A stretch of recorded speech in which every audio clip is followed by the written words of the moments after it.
Sud Radio, Osez entreprendre, Thomas Binet. Et comme chaque dimanche, le rendez-vous économique. Bonjour Thomas Binet. Bonjour Maxime. Au programme d'Oser entreprendre ce matin. Eh bien, je vais vous mettre un peu de fraîcheur dans votre voix, mon cher Maxime. On va parler de l'histoire de la marque Tesser. Et on va aussi parler seniorisation de la société, de ses conséquences avec notre invité Olivier Vignol, qui est président exécutif de Domitis, leader des résidences-services seniors en France. Et Alexandre Lacharme, notre consultant entrepreneurial, qui va nous parler d'entreprendre après 60 ans. Bonne ou mauvaise idée, possible ou difficile? On y répond dans un instant. Vous avez le programme. Ecoreso Business, le magazine de référence pour entreprendre, présente Sud Radio, Osez entreprendre, la saga des entreprises. Pour commencer en ce dimanche matin, Thomas, aujourd'hui on va partir du côté des Alpes. C'est une saga qui commence en 1720. Vous allez nous parler de Tesser, qui est la marque de sirop que tout le monde connaît, mais à l'origine, c'était pas ça du tout. Non Maxime, parce que tout commence avec un certain Mathieu Tesser, distillateur à Grenoble, qui fabrique un ratafia de cerises très prisé. Mais c'est au XXe siècle que tout va s'accélérer. La famille Reynaud reprend la maison, développe les sirops sans alcool et révolutionne le marché avec le fameux bidon métallique incassable et léger dont tout le monde se souvient, tout le monde se sert encore aujourd'hui. On est dans les années 50 et Tesser devient rapidement la référence française du sirop. Et j'imagine qu'il y a eu quand même des étapes dans cette success story. Oui, et puis d'abord l'innovation, toujours l'innovation pour cette marque. Tesser a été pionnier dans les formats pratiques, on l'a dit, le bidon, le tube, puis le sirop doseur avec pompe.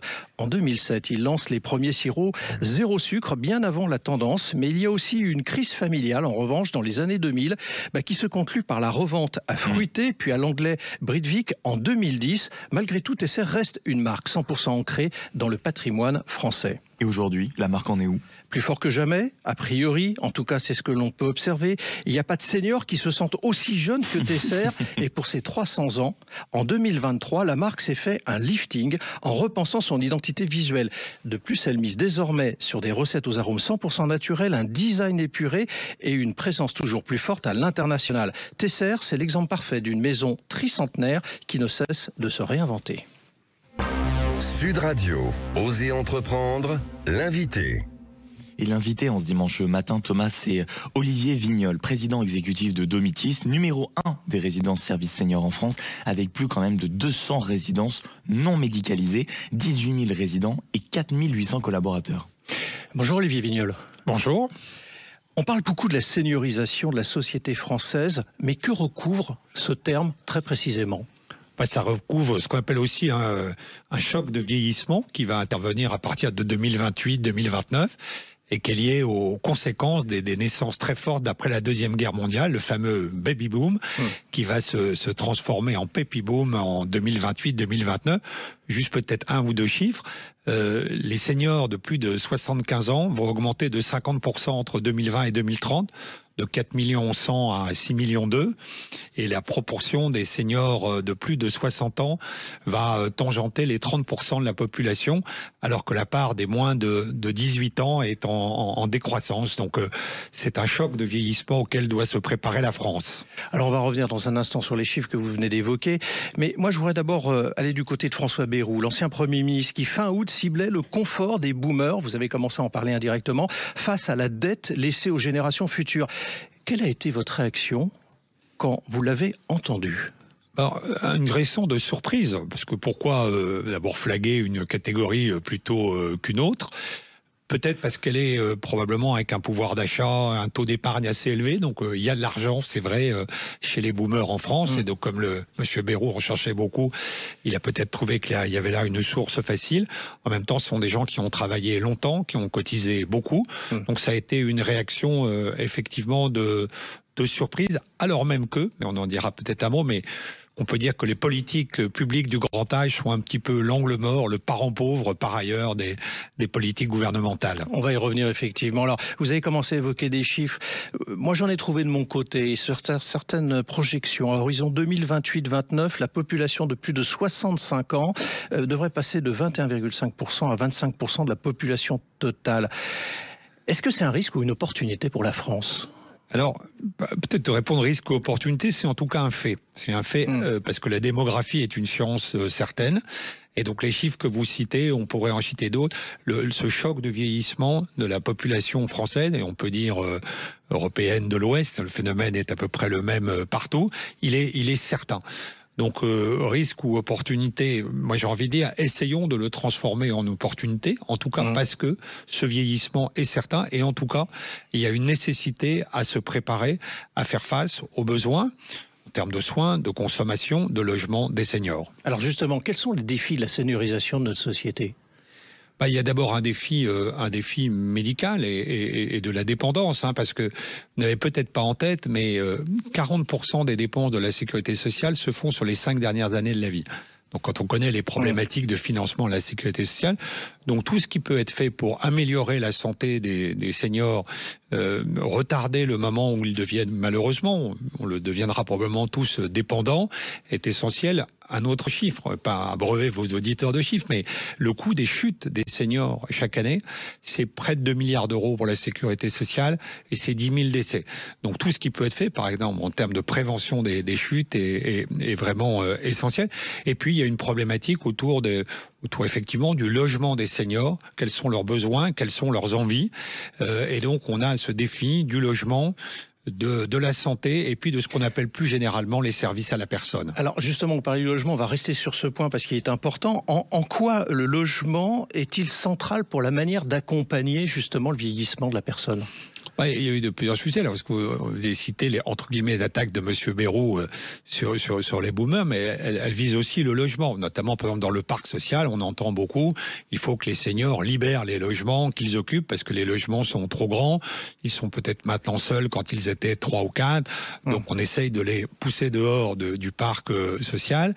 Il y a un défi aussi que tous les seniors qui habitent des maisons, passer un certain âge, s'occuper d'une maison, ça devient difficile. Entretenir un bâtiment, monter des étages, etc. Donc il y a beaucoup de défis. Et puis je reviens au sujet de la prévention des chutes. Quand vous devenez senior, vous avez besoin d'adapter votre logement. Et avant de la reprendre tout aussi vite qu'il l'avait proposé, vous savez qu'il y avait eu un système un peu comme MaPrimeRénov', qui était MaPrimeAdapt pour les seniors, pour qu'ils puissent adapter leur logement. Il faut des salles de bain adaptées, il faut repositionner les meubles, etc. Et donc, il y a effectivement toute une problématique du logement autour des besoins et de ce que sont les seniors. Alors justement, on va s'intéresser aussi à ce que vous faites, Olivier Vignol. Vous êtes le président exécutif donc de Domitis. C'est ce qu'on appelle des résidences services seniors. Alors déjà, je pense qu'il est important qu'on s'arrête là-dessus sur les termes utilisés. C'est quoi une résidence service senior et comment on peut la comparer aux autres solutions ? Alors, c'est déjà, on parlait de logement, c'est une résidence. Alors, c'est entre 60 et une centaine d'appartements selon les exploitants, mais des logements qui ont été spécifiquement conçus avec des ergothérapeutes pour des seniors. Donc, on n'a pas à l'adapter, ils ont été conçus dès leur origine pour des seniors. Après, le deuxième thème, c'est services. Les seniors, plus ils avancent en âge, plus ils sont consommateurs de services, que ce soit le ménage, la blanchisserie, la restauration ou d'autres services, et les aider à faire leurs courses, à aller à la pharmacie. Et donc, on propose un certain nombre de services à nos clients qui sont toujours des services à la carte. Ils sont une sorte de menu et ils choisissent les services dont ils ont besoin, dont ils ont envie. Et puis, le dernier terme, senior, on n'est pas, à la différence des EHPAD, donc je dirais un mot, on s'adresse à des personnes qui sont encore autonomes, sont fragilisées par l'âge. L'âge d'entrée moyen en résidence service senior, c'est 82 ans.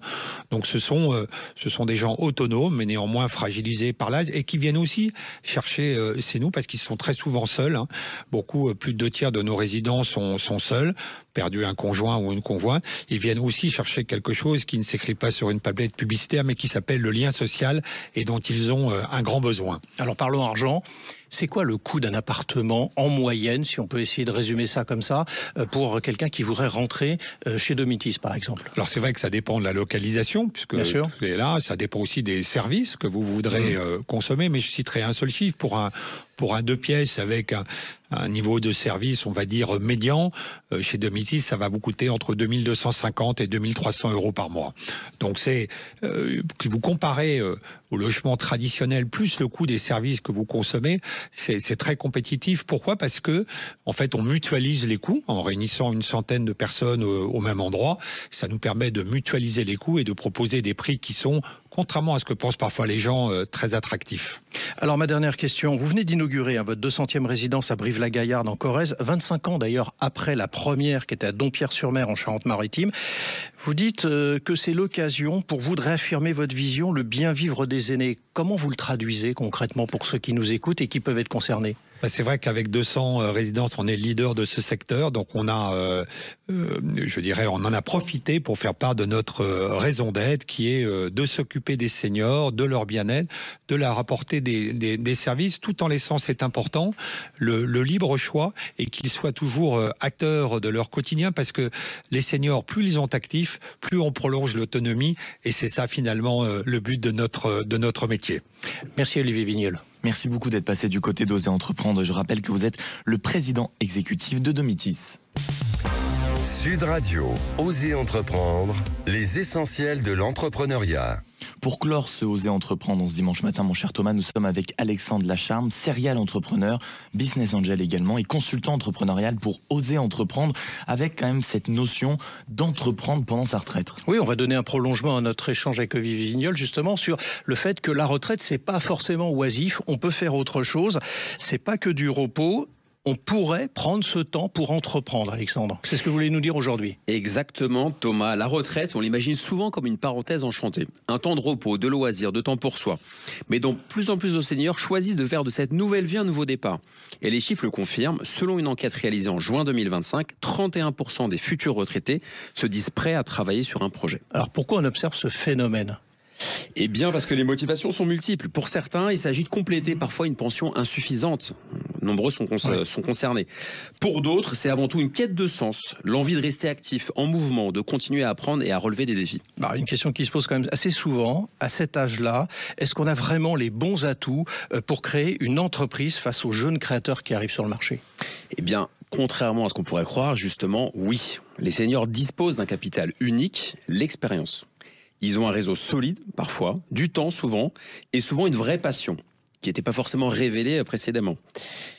Plus de contraintes de carrière, une liberté retrouvée, et souvent l'envie de concrétiser enfin ce projet enfoui, laissé de côté pendant la vie active. Et ça vaut de l'or. Alors donc entreprendre, selon vous, à 65 ou 70 ans, c'est possible et c'est même souhaitable. Mais plus que jamais, c'est une formidable façon de rester jeune et en mouvement, comme on l'a dit précédemment. Entreprendre pendant la retraite, c'est pas seulement créer une entreprise, c'est prolonger son utilité sociale, transmettre son expérience et redonner du sens à son quotidien.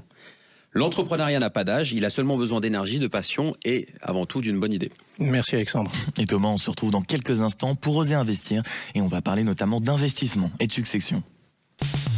Sud Radio, Oser Entreprendre, Thomas Binet.